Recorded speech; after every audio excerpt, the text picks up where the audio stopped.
오늘도 함께 말씀할 때 만나서 반갑습니다. 오늘 본문의 말씀을 가지고 아나니아와 삽비라를 통해 교회에 주시려는 말씀 두 번째 시간을 갖도록 하겠습니다. 자기 소유를 팔았습니다. 그 판값의 일부를 교회에 드렸습니다. 문제는 그 값의 일부를 감춘 거죠. 사실은 그것조차도 크게 문제될 수는 없었습니다. 그런데 더 큰 문제는 감추고 일부를 드렸는데 전부를 드린 것처럼 행세를 한 겁니다. 자신이 그 땅을 팔고 그 땅의 값에 얼마를 드릴 것도 자기의 선택이었지만 그 선택 속에 다 드린 것처럼 자신을 포장한 거죠. 이게 이 아나니아와 삽비라의 큰 문제였습니다. 이것을 성경은 5장 3, 4절에 보게 되면 이렇게 표현합니다. 이는 이 일을 마음에 둔 것이고 결국 그 마음이 사탄에게 지배받은 결과다라고 표현합니다. 이 일이라고 할 때 그 일은 바나바의 신앙심을 본받기보다는 그가 당시 교회에 인정받았던 그런 어떤 존중 그리고 공동체 속에서 존경받는 것을 탐했던 그 마음을 말합니다. 괜찮아 보고 싶은 거죠. 그리고 사람들 앞에서 좀 더 교회 안에서는 적어도 우리 삽비라와 아나니아 이 부분은 좀 더 희생적이고 충성스러운 사람인 것처럼 보이고 싶었던 겁니다. 그 시작은 그것을 마음에 둔 겁니다. 모든 것은 항상 씨앗처럼 시작합니다. 그것이 뿌리를 내리고 줄기를 내고 꽃을 피우는 거죠. 무엇을 묵상하느냐가 그 사람의 존재와 언행을 열매 맺게 해가는 것입니다. 결국 그 마음의 둠이 마음에 가득해짐이 된 겁니다. 마음의 둠이 마음이 가득해진 겁니다. 잠시 지나갔던 생각들이지만 그걸 붙잡고 되뇌이고 묵상하다 보면 그게 자라갑니다. 모든 게 그렇습니다. 은혜도 그렇지만 근심도 그렇죠. 잠시 지나가는 염려인데 그걸 붙잡고 무한히 확장 재편집하다 보면 여러분 어떻게 됩니까? 그게 현실처럼 와닿죠. 이게 지나치면 조절이 안 되면 가대망상에 빠지기도 하는 겁니다. 결국 그 틈을 기회 삼아 그 욕망의 욕망을 기회 삼아 그 틈을 내어서 공격한 악한자가 이 두 부부의 마음을 지배했고 결국 스스로의 그 의지를 내어주고 만 것입니다. 여기서 우리는 지난 시간에 여러 이야기를 했지만 참 중요한 한 가지 다시 한번 기억했으면 좋겠다 싶습니다. 우리의 욕심이, 우리의 욕망이 그 드러나는 겉모습으로는 선하게 보일 때가 있다는 겁니다. 바꿔 말해서 선한 열심으로 둔갑한 우리 안에 욕망이 있을 수 있다는 거죠. 특별히 교회는 더 그렇습니다. 여러분 앞에 있는 목사님 제가 그러기 딱 좋은 자리에 있습니다. 그럴듯해 보이지 않습니까? 조금만 벗겨보면 신내가 납니다. 안 씻었다는 게 아닙니다. 우리가 서로에게서 이런 어떤 스스로의 이런 모습들을 인식할 때 필요하겠죠. 그래서 우리가 이럴 수 있다는 사실 속에서 경계해야 될 것은 자꾸 겉을 꾸며가면서 우리가 뭔가 사람들에게 인정받으려는 그 경쟁의 시선들은 지양해야겠다는 겁니다. 사실 이게 별 아닌 것 같지만 교회 안에 이런 것도 참 많은 것 같습니다. 교회에서 어떤 명성을 얻기 위한 나름의 어떤 시도들이 자기는 그렇게 생각하지 않지만 경쟁적으로 치닫을 때가 있는 것입니다. 근데 여러분 저는 이한 경쟁을 한다면 이런 경쟁을 하면 좋겠습니다. 더 낮아지는 경쟁, 더 사랑하는 경쟁, 더 기도하는 자리를 지키는 경쟁. 그래서 결과적으로는 완전히 내 자신이 사라지고 마는 경쟁. 이게 오히려 더 건강한 경쟁이 아닌가 싶습니다.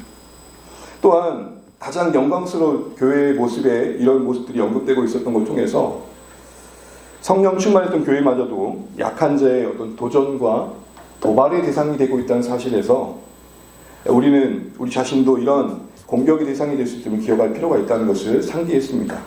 가장 영광스러워 보였던 교회마저도 그렇다면 오늘 우리도 예외일 수는 없겠죠. 그렇기 때문에 주의 날이 이르기까지 여전히 전투 중이고 건축 중인 경주 중인 교회가 부딪힐 수밖에 없는 어떤 연약함과 허물의 그림자를 인식하고 인정할 필요가 있습니다. 그러나 그것이 핑계가 돼서 어쩔 수 없다. 그것도 분명 아니겠죠. 말씀드린 것처럼 오히려 그 연약함이 더 온전해짐을 갈망하는 계기가 되어지고 그래서 우리를 온전케 하는 분명한 근거가 되어지시는 하나님의 은혜의 근원, 그 영적 원점으로 되돌아가는 노력의 그 겸손함들이 우리에게 필요하겠다 싶은 생각들을 오늘 지난 시간 말씀 나눴습니다. 그러면서 이렇게 우리가 매듭을 지었죠. 여러분 이게 몇 개로 보이십니까? 그죠? 분명 4개입니다. 그러나 8개로도 볼 수 있는 그런 안목이 필요하다는 것이죠. 여러분, 오늘 본문은 이제 이렇게 자신의 어쨌든 그 욕망을 감춘 채 하나님 앞에서, 교회 앞에서 자신들이 괜찮은 사람처럼 보이려고 했던 그들의 노력의 결과가 어떻게 맞춰졌냐라는 것입니다. 하나님은 이 아나니아와 삽비라를 공격하십니다. 습격하십니다. 이걸 보면 하나님 좀 너무하신 거 아닌가 싶은 생각들을 해보게 됩니다. 그들이 어떻게 맞춰집니까? 우리 5절 10절 같이 한번 읽어보도록 하겠습니다. 5절 10절입니다. 시작. 하나니아가 이 말을 듣고 엎드려져 혼이 떠나니 이 일을 듣는 사람이 다 크게 두려워하더라. 10절. 곧 그가 베드로의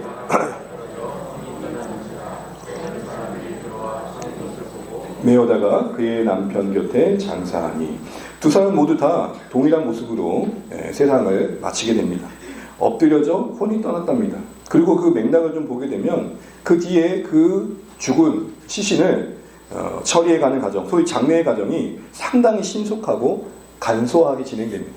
그날 그 장례가 여유 있게 진행된 게 아니라 먼저 남편이 죽었는데 남편이 죽은 사실을 아내가 모를 정도였고, 그리고 그 모든 과정들은 신속하게 처리되고 있는 것을 보게 됩니다. 왜 이렇게 묘사하고 있을까요? 이 죽음이 그렇게 아름다운 죽음이 아니라는 것입니다. 누가 봐도 하나님의 심판을 받아 일어난 죽음이기 때문에 이렇게 처리해가고 있는 것입니다. 이런 하나님을 보면서 우리 어떤 생각이 듭니까? 너무 자비 없으신 하나님이 아닌가 생각이 들어갑니다. 왜냐하면 정말 이 부부의 죄가 이렇게까지 직사할 만큼의 어마무시한 죄인가 라는 생각들을 우리가 하게 됩니다. 그런 반문이 사실 듭니다. 너무 가혹하지 않나 생각이 들죠. 당시엔 그보다 더 심한 위선과 가식을 범했던 바리새인들도 멀쩡했지 않습니까? 서기관들도 괜찮았습니다. 또 예수님을 죽인 유대인들과 로마 군사들마저도 별일이 있지 않았습니다. 그들은 어쨌든 그들 당시 그때까지 무사했습니다. 사실 우리도 삶 속에서 보게 되면 이 두 부부보다 더하면 더했지 아니다 할 수 있는 건 없지 않습니까? 사실 보면 우리도 이 정도는 거짓말하면서 부득이하게 지낼 때가 있지 않습니까? 여러분, 그때마다 하나님께서 이렇게 처리하셨다면 이 땅에 살아있는 자가 있겠는가 싶은 생각들을 해보게 됩니다. 그래도 교회 신자였는데 이렇게 냉정하게 단호하게 처리하신다는 게 낯섭니다. 근데 여러분, 그 낯섦이 중요합니다. 익숙하다는 건 우리 모두에게 편안함을 준다는 점에서 좋지만 익숙함이 무례함이 될 수 있습니다. 그 익숙함이 그 대상을 향해 뜻하지 않게 선을 넘는 행동들을 할 수 있는 것이죠. 그래서 우리는 낯섦이 필요합니다. 그럼 여러분, 오늘 이 무자비해 보이고 어떻게 보면 너무하다 싶은 이 사건을 우리는 어떻게 해석하는 게 좋을까라는 생각들을 해보면서 오늘 본문을 볼 때 그래도 짐작할 수 있는 되게 중요한 사실들, 그리고 이걸 통해 하나님께서 분명 말씀하고자 싶은 게 뭔가를 생각해보는 단서들이 이곳에 있는 걸 보게 됩니다. 먼저 여러분, 이 사건은 신약에서 교회가 최초로 범한 죄라는 것, 처음 범한 죄라는 것, 이거를 염두할 필요가 있습니다. 그렇게 보면 구약에서도 이것과 유사한 사건이 하나 있습니다. 이걸 보면 떠오르는 사건 하나 있지 않습니까? 있다고 말씀해 주셔야 여러분 풍성한 지식의 교양이 됩니다. 구약에 보면 이스라엘 백성들이 출애굽한 뒤에 광야를 지나고 이제 약속의 땅에 첫 걸음을 내딛고 난 다음에 첫 범죄가 일어난 사건이 있습니다. 여리고성이라는 어마무시한 성을 전쟁 한 번 안 하고 무너뜨렸던 그들, 기고만장했겠죠. 그리고 나서 별거 아닌 아이성 앞에서는 무참히 깨지죠. 무려 3,000명이나 죽음을 당합니다. 그 사건이 무엇으로 말미암는지 할 때 그 중심에 있었던 사건은 뭐였습니까? 아간 단 한 사람의 범죄함이 있었죠. 그의 범죄는 뭐였습니까? 바로 아이성 앞 전쟁을 앞두고 그 전에 여리고성이 마친 다음에 하나님 앞에 모든 게 바쳐진 전쟁이었기 때문에 거기서 얻어진 그 무엇도 자신의 소유로 삼으면 안 되는데 숨긴 거예요. 옷 몇 벌을 숨기고 은금을 숨겨가지고 자기 장막 아래다가 감춘 거예요. 그 숨김과 감춤, 그게 아간이었고 그의 그 행위는 결국 이스라엘 공동체가 하나님 앞에 패배하는 징계를 겪게 되는 근본적인 이유였습니다. 그의 행위는 하나님의 것, 그러니까 하나님께 바쳐진 해렘된 것, 바쳐진 것들을 취한 것에 대한 하나님의 엄히 다루심이었고, 이것은 결국 앞으로 이스라엘 백성이 감당해야 할 앞으로의 모든 전쟁들 앞에서 이 행동들은 정말 조심해야 된다는 것을 상기시켜주기 위한 하나님의 교훈하시는 행위이기도 했습니다. 여러분 본문에서도 보게 되면 이 두 사건이 의도적으로 관련이 있음을, 연결이 있음을 보여주는 구절이 있습니다. 사도행전 5장 2절에 보게 되면은 감추다라는 단어가 있는데 이 감추다는 단어가 아간이 범죄할 때 그대로 쓰여집니다. 성경이 의도로 이 단어를 여기에 두고 있는 이유는 이걸 통해서 어떤 사건을 연결시키고 있는 겁니까? 아간의 범죄를 같이 소환하고 있는 겁니다. 이게 다를 바가 아니고. 그러면서 우리는 이 아나니아와 삽비라의 이 죽음이 아간의 범죄로 인해 일어났던 것과 무관치 않음을 통해서 이들의 죽음의 성격을 헤아리게 되는 것이죠. 여호수아 7장 1절과 21절 잠시 보시면 그 아간에 대한 내용이 잠깐 나오는데 같이 한번 보실까요? 화면을 보시겠습니다. 시작. 이스라엘 자손들이 온전히 바친 물건으로 말미암아 번제하였으니 이는 유다 지파 세라의 등손 삽디의 손자 갈미의 아들 아간이 온전히 바친 물건을 가졌습니다.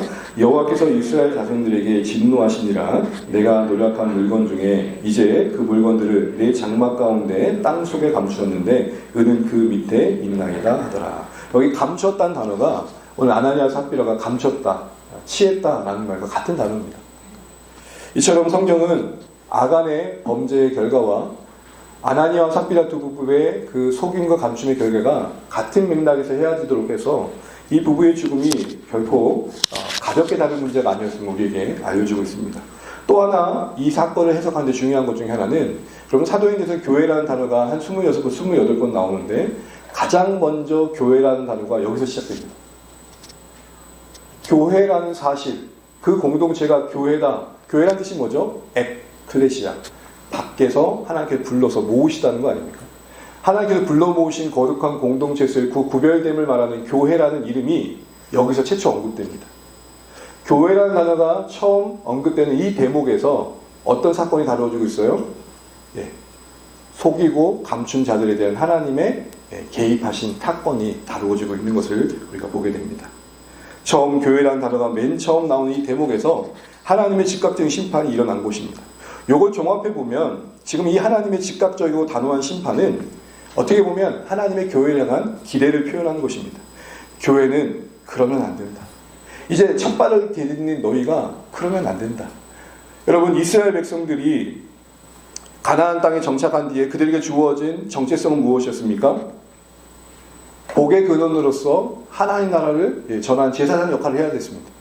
그런 그들에게 가장 중요한 건 거룩이었다는 것입니다. 아간의 범죄를 금해야 된다는 것이었고 동일하게 이제 이 예루살렘에서 시작된 모든 교회의 시작이 되는 이 예루살렘 교회가 처음부터 이 부분에 대해서는 엄격할 수 있어야 됨을 말씀하고 있는 것이죠.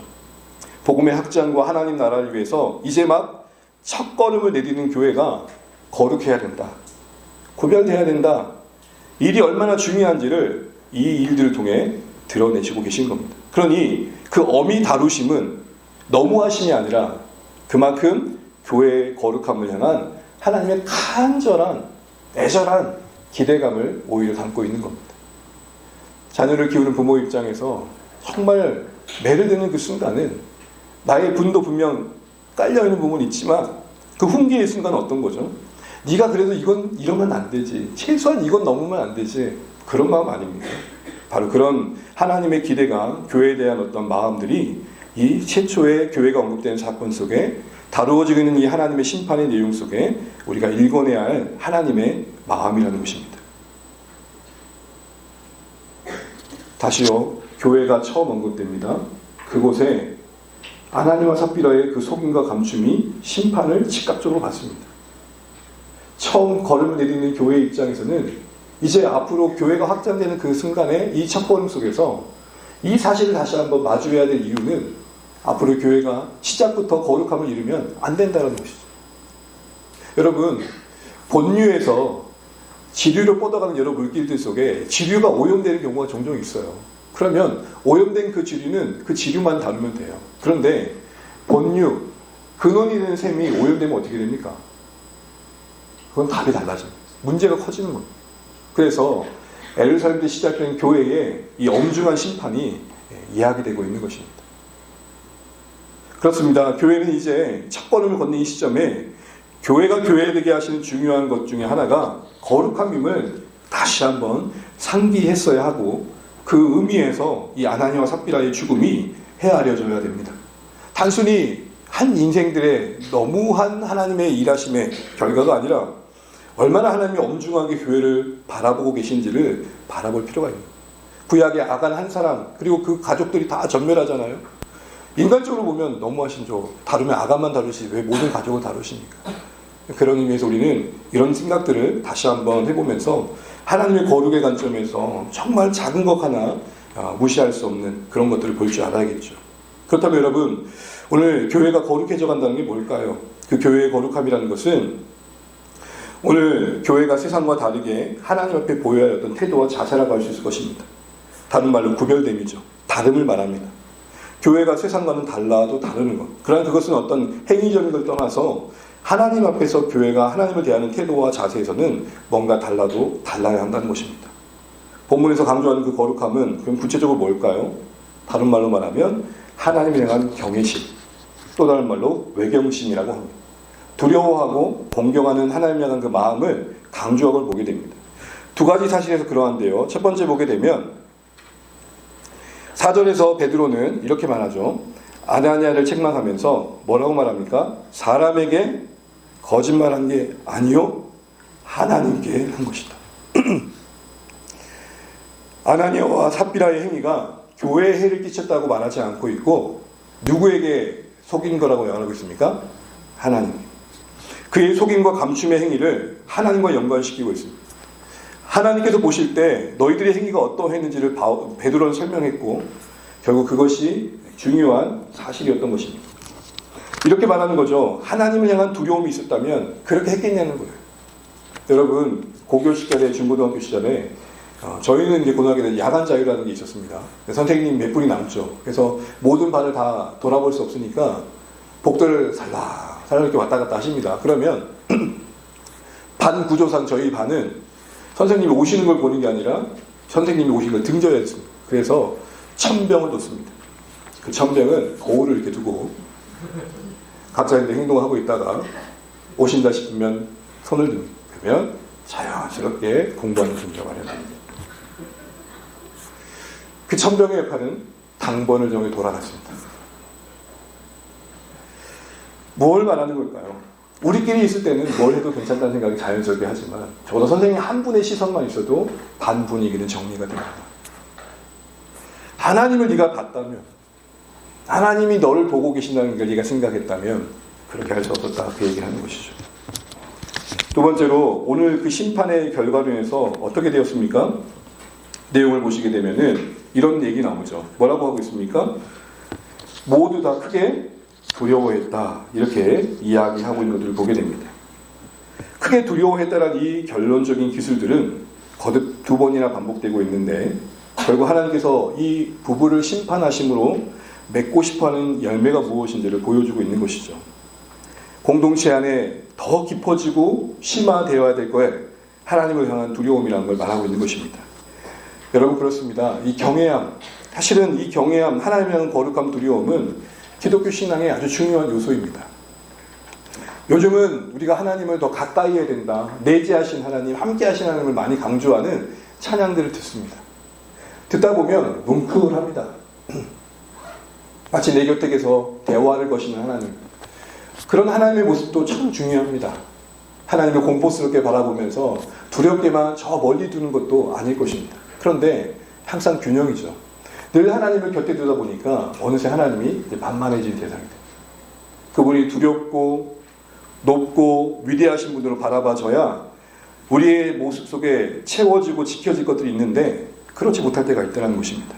다시 말해서 경외감의 상실은 기독교의 신앙의 본질을 변질시키는 중요한 이유가 됩니다. 경외함이 사라진 예배는 예배드린 그 자신을 만족시키는 공연이 될 때가 있습니다. 여러분이 예배자로 서는 게 아니라 관람객이 되는 거예요. 아, 오늘 목사님 컨디션이 좀 안 좋은가 보네. 아, 목소리 좀 관리하시지. 아, 오늘 찬양이 좀 은혜롭네. 평가하는 거죠. 내가 그곳에 예배자로 있어서 우리 모두의 이 예배를 바친 하나님이 이 공동체에 너무 바라봐지고 응시되어야 하는데 그렇지 못한 거예요. 그러니까 그 예배가 어느새 하나님의 임재로만 충분히 은혜가 되는 예배가 아니라 목사의 설교나 어떤 공동체 예배 속의 어떤 순서들로 인해서 풍성함을 누린다고 생각하는 겁니다. 여러분, 극단적인 거지만 우리에게 아무것도 없고 이런 멜로디를 낼 수 있는 건반마저 없어도 흐밍만으로도 우리의 목소리만으로도 예배에 하나님의 생명이 부어지는 것은 언제일까요? 우리 각자가 거룩하신 하나님을 대면할 때입니다. 그 하나님의 위대하고 높고 크심이 바라봐질 때입니다. 그게 예배의 생명입니다. 예배가 그럴듯한 분위기에 취해서 은혜 있는 것처럼 느껴질 수 있는 부분들이 참 많습니다. 그래서 더욱더 예배 가운데 여러분 점검해야 될 것은 경외감입니다. 나는 하나님을 두렵고 떨림으로 바라보고 있는가. 그럴 때 우리는 진실해질 수 있습니다. 그럴 때 우리는 솔직할 수 있습니다. 그리고 그것이 예배의 생명입니다. 경외감이 부족할 때 예배만이 아니라 성도의 교제도 본질을 잃어버립니다. 하나님이 중심이 되어 서로 묶여 있음에도 불구하고 그런 하나님 중심의 만남이 아니라 그냥 인간관계 속에서 이루어질 동요의 정도로 전락해버립니다.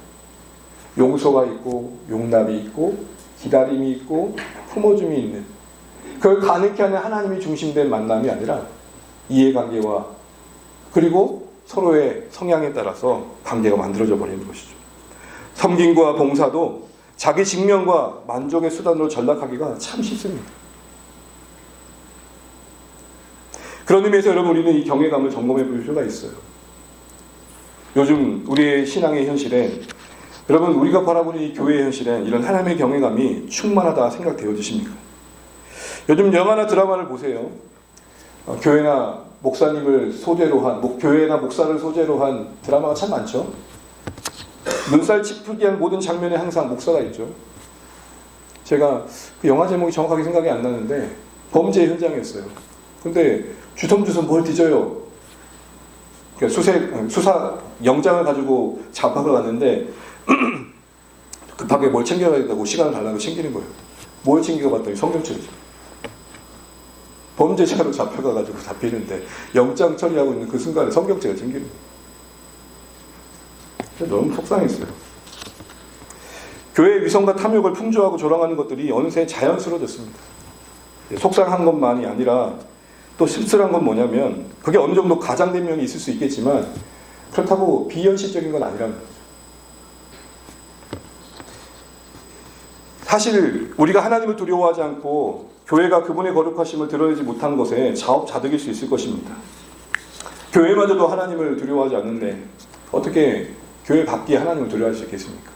오늘 11절 말씀을 보게 되면 온 교회가 하나님을 두려워할 때 이 일을 듣고 보았던 교회 밖의 사람들도 하나님을 두려워합니다.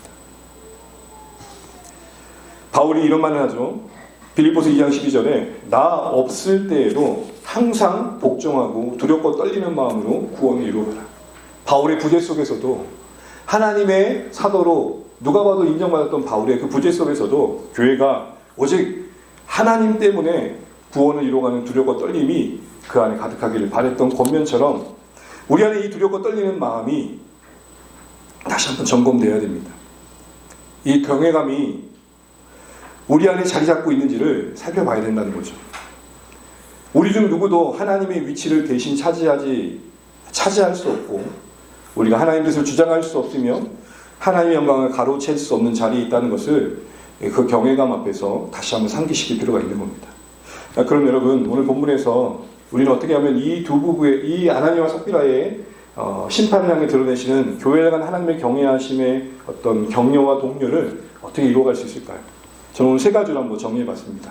한번 따라해 주시면 감사하겠습니다. 주시, 음시, 수시. 고3들은 정시와 수시를 생각하면 안 됩니다. 먼저 주시입니다.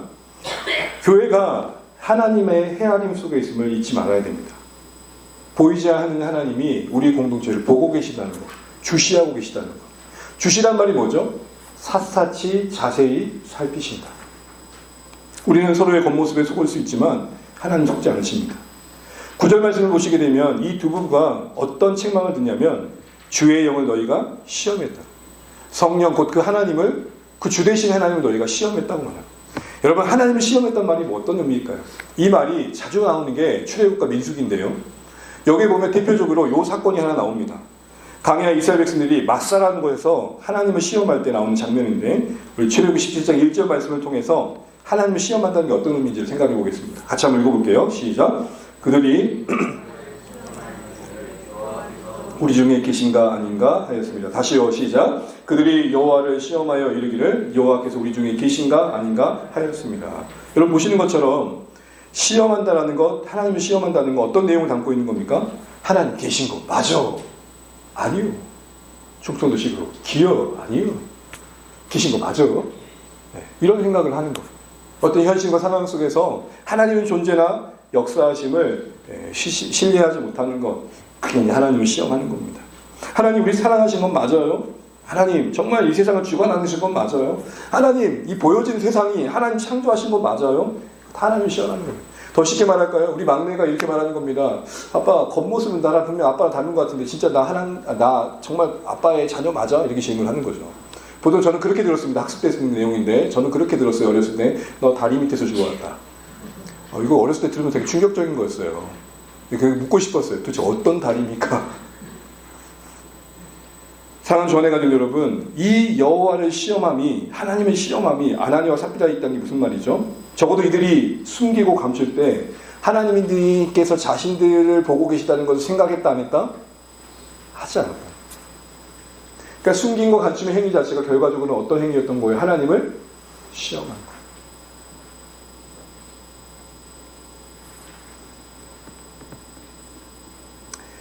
자녀들이 부모에게 엄마가 나 사랑하나 안 하나 하고 뭔가 시험할 때가 있잖아요. 그 시험이 뭐죠? 성적표를 들이미는 거죠. 그래서 자기가 시험거리를 만드는 거예요. 이걸 보고 엄마가 나 그래도 격려해주면 엄마가 나 사랑하고 나는 엄마 새끼 맞고, 인상을 찌푸리면 난 엄마 자녀 아니다. 이렇게 판단하는 거예요. 이거 시험하는 거예요. 이런 식으로 우리의 신앙이 이루어지고 있다면 하나님의 그 존재와 하나님의 우리에 관한 성품의 그 어떤 근거한 이해들이 자꾸 우리에 의해서 의심되고 있고 긴가민가 하고 있다면 하나님 신앙하는 거죠. 오늘 이들이 그러했던 겁니다. 하나님의 존재를 인정하지 않고 헤아리지 않으니까, 하나님 자신들을 보고 있다는 것을 생각하지 않으니까, 그 주시하시는 하나님을 모르니까 경외함이 자리 잡을 수 없었던 겁니다. 두 번째는 응시입니다. 우리 편에서 하나님을 똑바로 바라봐야 됩니다. 응시는 뭐죠? 한 곳을 주목하는 겁니다. 4절에서 보게 되면 베드로가 책망했던 말이 뭐였습니까? 너 사람에게 거짓말한 게 아니고 하나님께 한 거야. 무슨 말이죠? 아나니아와 삽비라가 하나님을 응시했다면 일어나지 않을 일들이었다는 겁니다. 그들이 사람을 봤지 하나님을 안 본 겁니다.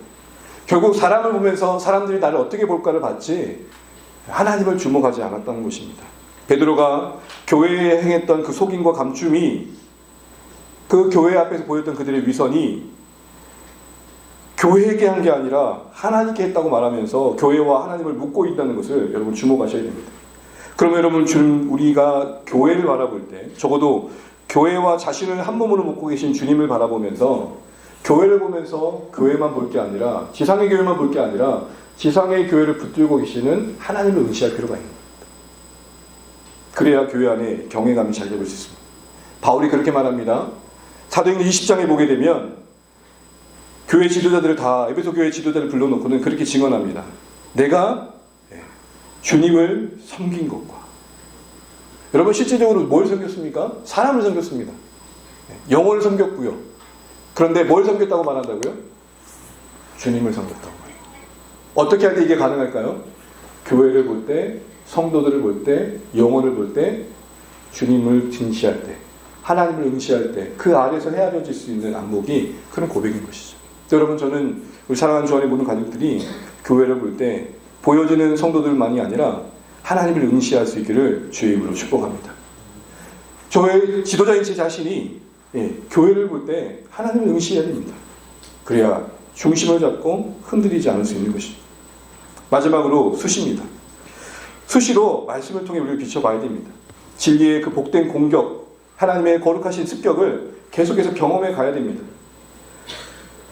우리 안에 말씀이 임하여서 우리 안에 위선과 거짓을 깨트리고 드러내는 그런 거룩한 공격들을 계속 받으셔야 됩니다. 이걸 사모하셔야 됩니다. 이 하나님의 거룩한 습격을 기대하셔야 됩니다. 그냥 앉아있다 일어나는 자리가 아니라 하나님 이곳에서 오늘 저조차도 헤아리지 못했던 거짓을 인식하게 해주십시오. 여러분 그런 경우 있지 않습니까? 기도하다가 말씀 보다가 맞다 내가 그걸 놓쳤네. 바로 그런 순간순간들이 이어져 가야 한다는 것이죠. 하나님 앞에 그 거룩하신 말씀의 공격하심 앞에 우리의 죄가 드러나고 깨어지는 이 거룩한 항복이 진정한 신앙의 행복을 만드는 겁니다. 여러분 신앙은 항복이 행복입니다. 하나님 앞에 손든 만큼 우리 안에 진정한 행복이 자리 잡는 겁니다. 자아가 죽은 그 자리에 하나님의 은혜가, 하나님의 평강이, 하나님의 신실하심을 바라보는 소망이 자리매김하는 거죠. 또한 더불어 수시로 서로를 살필 필요가 있습니다. 주시하는 하나님을 알게 하고 그 하나님을 응시하도록 붙돋아주는 건 뭐냐? 결국 서로와 서로의 만남 속에 가능합니다. 내내 문제 속에 사무쳐 있다가 성도들과 함께 말씀하면서 교제를 나누다가 이런 소망을 갖죠. 맞아. 모든 건 하나님이 주관하시지. 맞아. 하나님이 보고 계시지. 그래, 우리 하나님 같이 한번 바라보자. 여러분 오늘 본문에 이 아나니와 삽비라의 부부의 문제가 뭐였습니까? 9절 다시 보시게 되면 베드로가 이런 책망을 합니다. 어째서 너희는 함께 깨있냐? 깨다는 말은 동의하다는 말입니다. 결국 아나니아가 죽은 뒤에 그 아내가 그 뒤에 한 3시간 정도 뒤에 왔을 때 아마 그 삽비라는 조금 더 기대감이 있었을 것 같아요. 우리 남편이 우리가 했다는 걸 잘 드러내서 지금 가면 이때쯤 가면 시나리오상 이때쯤 가면 사람들이 나를 존중해 주겠지? 라고 했는데 얼컥 남편은 없고 베드로의 책망을 듣고 있는 거예요. 그리고 그 책망의 핵심이 뭐였죠? 남편은 남편대로 들었던 책망이 있지만 삽비라는 어떤 책망을 듣습니까? 너는 어때 그 생각에 동의했냐는 거예요. 이들의 부부로서의 함께의 생각을 모은 것은 연합이 아니라 야합이었어요. 공동체가 나눔과 섬김에 한마음 한뜻 되어 연합이 되어서 자신의 것을 팔아 나누는 아름다운 모습이 있었다면 이들은 그 중심에서 함께 야합하여 자신들의 것들을 취하고자 했다. 여러분 주님 앞에서 주님을 위해서 하나 되는 것이 아니면 그 하나됨은 반드시 연합이 아니라 야합이 될 수 있어요. 야합이 뭡니까? 잘못된 목적을 향해 마음을 모으는 거죠. 그래서 여러분 히브리서는 당시 성도들에게 이렇게 권면합니다. 우리 이 말씀 읽고 말씀 맺도록 하겠습니다. 함께 있습니다. 시작. 히브리서 3장 13절입니다. 시작. 오직 누구든지 제 유혹으로 완고하게 되지 않도록 하라. 오직 오늘이라는 일컫는 동안에 오늘이 가기 전에 지금 만나는 순간순간마다 서로의 거룩한 교제 속에서 서로가 완고해지지 않도록 지켜주면 좋겠다. 그 얘기를 하는 겁니다. 목사님 저 자신도 성도와의 사귐과 교제 속에서 다시 한번 우리 공동체를 주시하시는 하나님을 알게 되고 그 하나님을 응시해야겠다라는 결단을 하게 되는 것입니다. 사랑하는 성도 여러분, 우리가 서로에게 그런 완고함을 깨트려주고 보드러운 보송보송한 마음을 지켜주는 그런 선한 영향을 끼치는 관계가 되시면 좋겠습니다. 한 주간 지내시면서 일상 속에서 하나님이 나를 주시하고 했던 여러 사건들을 자연스럽게 나누시고 그런 가운데 우리가 서로 구체적으로 이야기하지는 않지만 마음 깊이 그래 우리 하나님 응시해야 돼. 우리를 주시하시는 하나님 응시해야 돼. 그래 이렇게 수시로 서로 격려하면서 그렇게 하나님을 향해 나아가야 돼. 이런 마음 가지면 좋겠습니다. 이제 말씀을 맺으면서 제가 이 본문을 보면서 끝없이 했던 질문 하나를 나누고 마치고자 합니다. 여러분 초대교회의 심판은 분명 기록된 사건이기 때문에 우리가 이 사건을 과거의 사건을 두고 묵상하면서 교훈을 얻습니다. 그 심판을 통해 자신을 나타내시는 하나님을 보면서 고개를 다시 한번 끄덕입니다. 그래 교회는 거룩해야 돼. 이걸 가벼이 여기면 안 돼. 교회 당시에도 이거는 상당히 낯선 하나님을 경험한 사건이었을 겁니다. 구약이 끝나고 신약 이 새 언약 은혜의 시대에는 적어도 하나님은 사랑의 하나님으로만 그들에게 경험됐을 것입니다. 심판과 저주, 징계 이것은 구약에만 있을 사건을 생각했을 겁니다. 당시 사람들도. 근데 어저씨 아간이 그 죄가 드러나고 심판받았던 일들이 교회 안에 일어난 겁니다. 그 즉각적인 심판은 갓 출발한 교회 입장에서는 낯선 하나님을 만난 사건이었습니다. 그것이 그들의 발걸음을 지켜주고 앞으로 내디뎌야 할 그들의 교회의 걸음으로서의 그 교회됨을 붙들어주는 시작이 되었습니다. 그런데요, 그건 과거입니다. 어느새 시간이 흐른 지금 오늘 사는 우리에게 이 사건은 정말 진중하게 와닿으십니까? 정말 오늘도 이런 하나님의 즉각적인 심판과 개입하심이 있다고 믿으십니까? 오카노 목사님의 로마서 강의를 읽다가 웃으면서 지나갔던, 좀 씁쓸하게 지나갔던 한 예화가 있었습니다. 한 성도님이 교회 재정을 횡령해서 도박의 자리에 있었습니다. 고스톱을 치고 있는데 고 하다가 심장마비로 죽은 사건입니다. 그런 얘기를 들으면 그래, 하나님 살아계신다.